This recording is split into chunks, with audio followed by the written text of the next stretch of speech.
Mr. Simpson, you have lived most of your life in the public spotlight.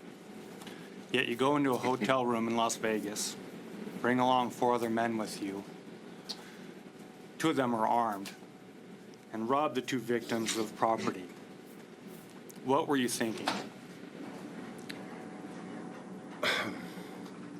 Well,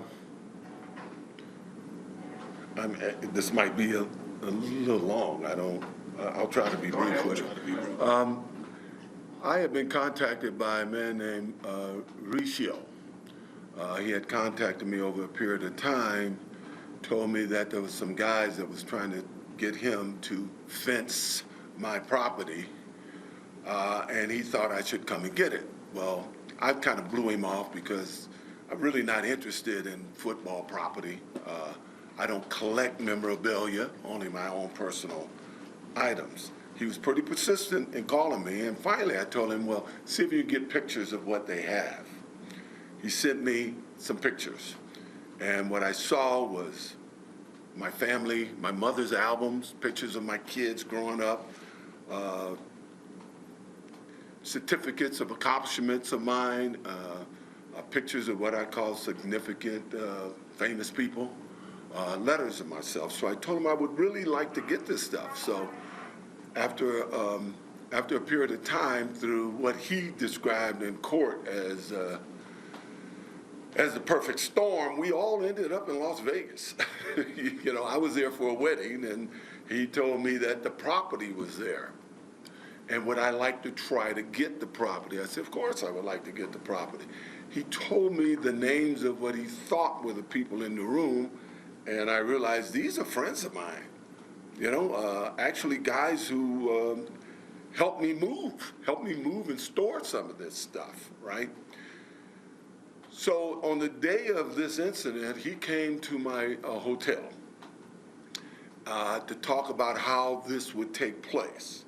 I told him I met with a lawyer last night, and my sister and my daughter and some other friends, and discussed it. I pointed out another lawyer that was at the poolside as a part of this wedding party that was going on. I said I discussed with him, and they told me that I can't do this if we're going to their home or even to their storage. OJ, you cannot go in there, because if they ask you to leave, you got to leave. I said, Ricio, you got to get him to bring it to a public place. He said, well, let me see what I can do. All of this has been testified to, so I'm not just going, you know. He called me and told me he told them to bring it to his room, and he's going to have it brought to his hotel, and would I come and get it? I said, of course I'll come and get it. He says, a lot of stuff, OJ, you better bring some friends. Well, I had a couple of friends there at the wedding that was going to go with me. He also said you should bring security.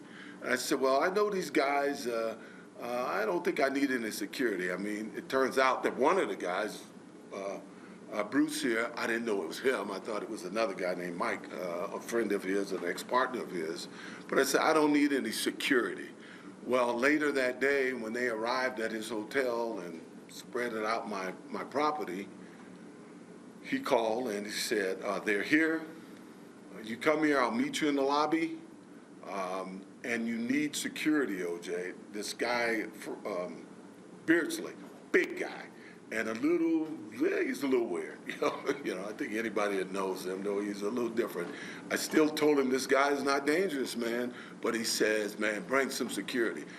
During the day when he was there, he met people from the wedding, and one guy, McClinton, said he did security in Las Vegas, and it would help his business if he could have me as a client. I told him I didn't need him, but after he insisted that I bring security, I said, I can use your help.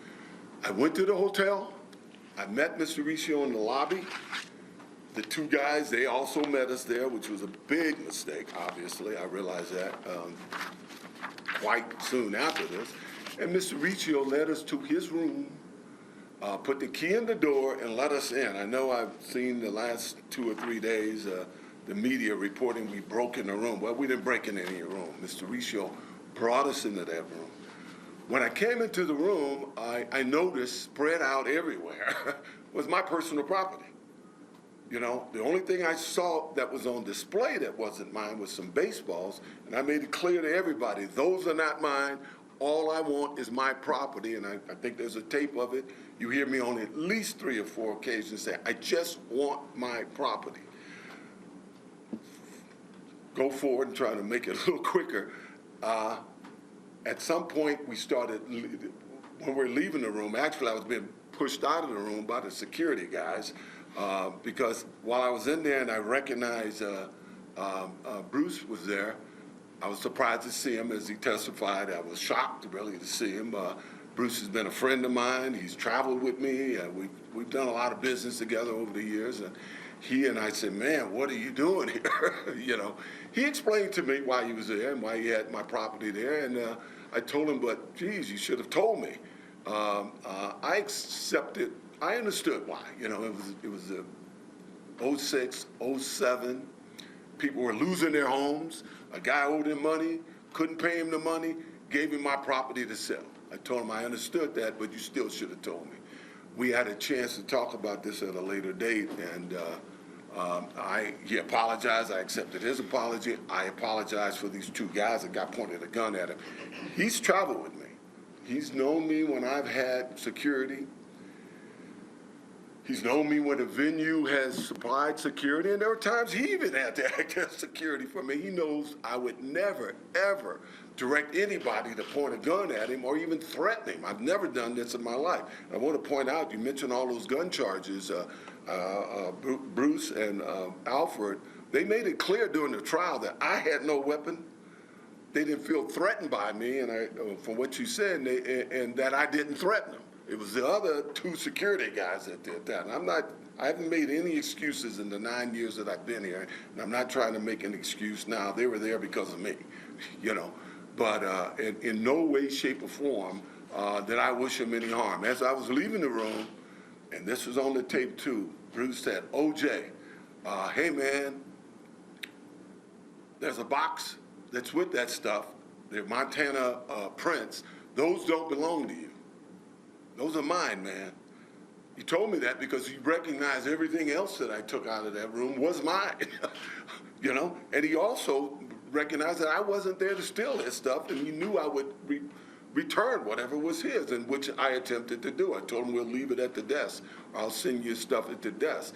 We didn't know at the time that this security guy, Walter Alexander, had stole his BlackBerry, you know, phone, but the minute I saw that, I made him send it back, and he gave some cockamamie story in the trial that why he didn't take it back. In any event, I'm no danger to pull a gun on anybody. You know, I never have in my life. I've never been accused of it in my life. Nobody's ever accused me of pulling any weapon on them. And Bruce knows that I would never do that. I never have. I want to also, as a postscript, add that, you know, when I got to Lovelock, the state of California took up the issue of whose property it was. They did an investigation, and they came to the conclusion that it was my property. They turned it over to me. I have it now, you know? So, I mean, it's kind of mind-boggling that they turned over to me property that I'm in jail for trying to retrieve. You know, it was my property. I wasn't there to steal from anybody. And I would never, ever pull a weapon on anybody. Believe that the property was yours. It's been ruled legally by the state of California that it was my property, and they've given it to me. I have My it. question was, that's why you went into the hotel room, yeah, because you sir. believed that the property was yours.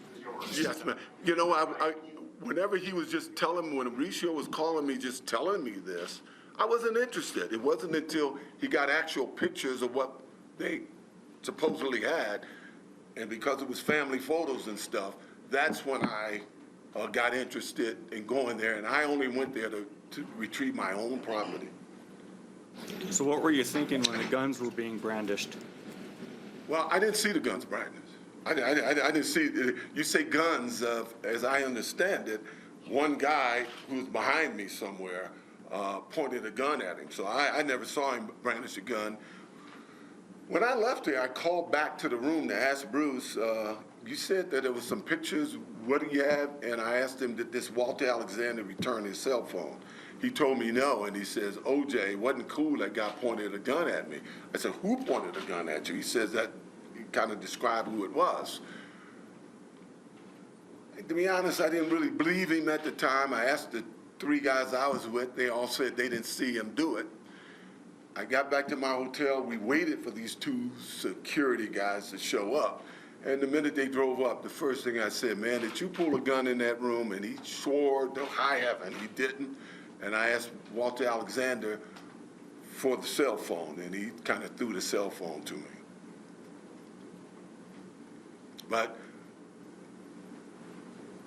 I wasn't aware until I was in the car driving back to our hotel that this guy had actually pointed a gun at him. Now, earlier in the day when he was talking to me, trying to get me to let him come, I didn't hire him. He said it was for free and all of that. He did show me. I didn't know this guy. You know, I knew the Alexander guy, but I didn't know this guy. He showed me his license. He showed me his CCR. You know, I would assume that the state gives a guy a CCR and stuff. They vetted him. I should have vetted him. I didn't really need him. I knew these guys weren't dangerous.